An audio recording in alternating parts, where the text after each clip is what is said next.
بسم اللہ الرحمن الرحیم۔ السلام علیکم۔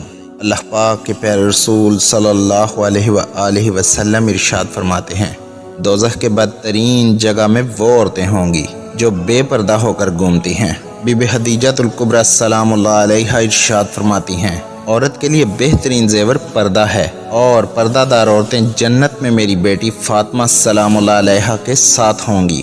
جناب امیر علیہ السلام ارشاد فرماتے ہیں، ایک بے پردہ عورت کی مثال ایسے ہے جیسے وہ میرے قتل میں شامل ہو۔ خاتون جنت بی بی فاطمہ الزہرا سلام اللہ علیہا ارشاد فرماتی ہیں، بے پردہ عورتوں کی شفاعت میں فاطمہ نہیں کروں گی۔ جناب امام حسین علیہ السلام ارشاد فرماتے ہیں، عورت کا پردہ کرنا شہید کے خون سے افضل ہے۔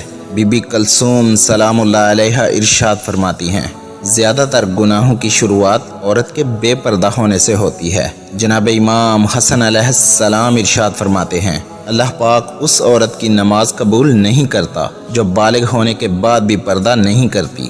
جب بازار شام میں بی بی سکینہ سلام اللہ علیہا قیدی تھیں تو بی بی سکینہ سلام اللہ علیہا نے فرمایا، میں بازار میں کیسے جاؤں پھوپھی اماں؟